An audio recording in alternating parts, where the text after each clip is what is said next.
It's No Name, live from Outside Lands. I'm here with Josh and Tyler, the biggest band in the world, 21 Pilots.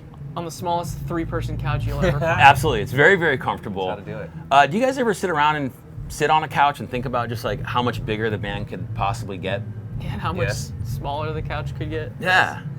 And where do you go in your head with that? Are you talking members? No, I'm talking just as far as Muscle. Do you want to be in the band? I can play the drums. All I mean, I right. can. We're looking for a drummer. Yeah, exactly. You're about to get married, man. You're done. He's no one's done. ever Yeah. gonna see you again. He's over. I'm done. I did some math earlier today, and I don't know if bands think about their own success, but this mathematically, time. this All the tripped me time. out. This completely tripped me out. You guys have two songs that have over 1 billion views, right? Yeah. Heathens and Stressed Out. I did the mathematics on that. If you were to press play on those two songs, it would take 120 years till it ends. Oh. And those songs have only been out for a couple years. Yeah. Yeah. So what do we- 120 years of non-stop 21 Pilots just to accomplish what you guys already have. That's how I feel all the time. I feel like I'm always listening. to Heathens and like- Stressed Out. I feel like I'm going to do this for another 120 years. Yeah. It never ends. Never ends. I mean, That's crazy. At this point, do you guys even still have band goals? I mean, do you still like kind of get together and go, okay, let's try to reach for this star? Yeah, I mean, it's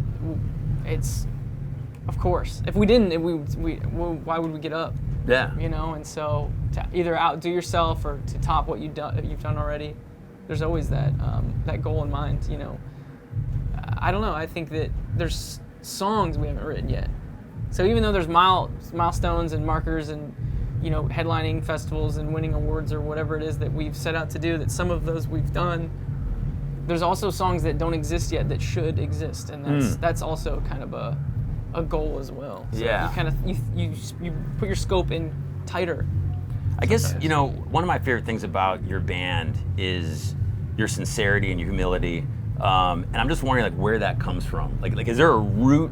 Like, if you had to go back and think about, like, why am I so humble? Why am I so sincere? Where's that coming from? I'm so humble.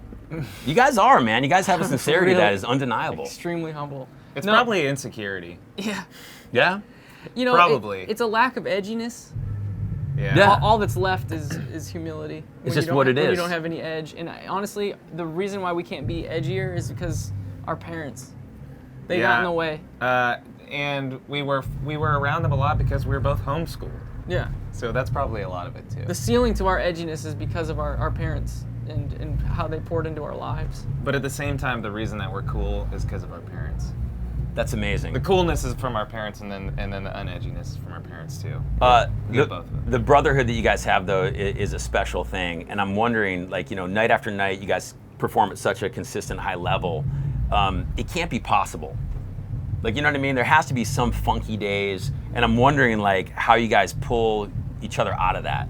And if there's actually, like, something you actually do No, that it other happens. people watching this could apply to their life. It happens. I mean, I'm so glad that I'm doing this with a friend of mine, and even going up on stage in front of a bunch of people, there's nights where his energy and what he brings to the show is what gets me out of the funk. And so it's really cool to kind of lean on each other in that way. A lot of artists, they do it themselves, whether it's like a solo artist or whatever. And man, that sounds absolutely miserable.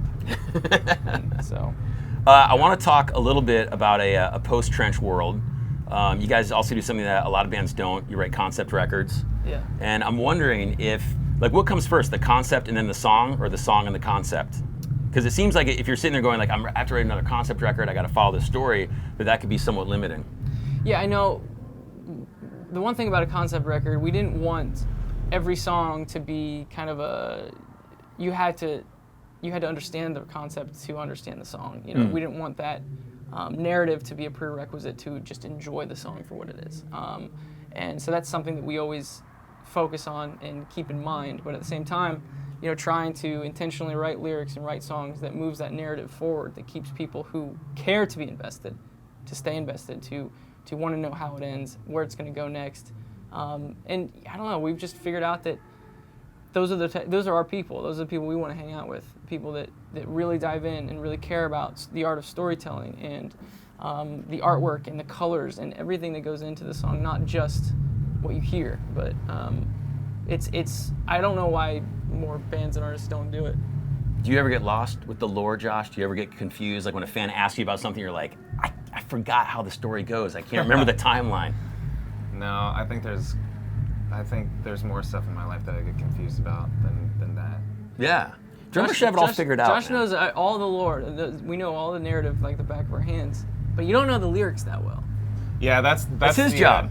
That's true. That's what I was referring to. I didn't want to embarrass myself. We have talked about, like, what if we did a whole tour where I played drums and Yeah. he sang? I'd pay to see that. I think I've I don't know. actually had I think I've actually had a nightmare about that. Did you? Where like that was like a thing that we had to do. See, I think I would get I kind of would get the benefit of the doubt. It's like, oh, he doesn't play the drums, it's fine. But I think you would probably get more flack for not knowing the words. Yeah, because to there's your own tons of songs. people who Yeah. can just Sing like, along. Yeah. Yeah. I know. Interesting.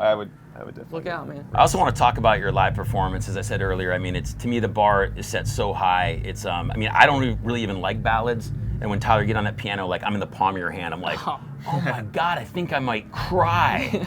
You know, every band watching this wants to find out how they can become better live. Okay. So I'm hoping you guys can pull the curtain back maybe a little bit. Do you have like a stage coach, or someone who sits there and like critiques the show and after is like, hey man, you really need to do a backflip at this moment? Yeah. I mean, is the production that detailed, or is it? Is there a secret here that you can share with people? There's a lot of bands and artists at this level have what you would call a music director or show director, and those people get in and they help rework your set, your songs, your tracks, your lighting to kind of make the whole song cohesive. That is something that luckily Josh and I both really pride ourselves on, that we want to be that for our show. Yeah. We want to be the music director. We want to be the show director. We're the ones making the tracks. We're the ones making the transitions. We're the ones that pick, what the lighting feels like in between songs, and how to connect one song to the next, and how to build the set list. Do that? You do all that? Yeah, we've done every aspect of our show, and we don't want to give it up now. And I don't know. I think that for any artists trying to make something, it's like, don't stop trying to get that transition better. That transition can be better. The way that the stage looks when you're doing that song can be better. Like, there's a better connection there. And we watch. It's kind of an athletic thing to watch game tape. You watch videos of your shows. You watch it. Absolutely. You get it. You set up a GoPro in the back, and you sit down together, and you be critical of it. And everything's on the table to critique, to call out, to be open with each other. YouTube videos that people put up. Yeah. So keep posting them because we'll watch them. Now, has he ever critiqued something that hurt your feelings where you're like, really, dude? Probably. Yeah. But I think that we'll watch each other and kind of just be like, dude, that was really, you need to do more of that. Or, yeah.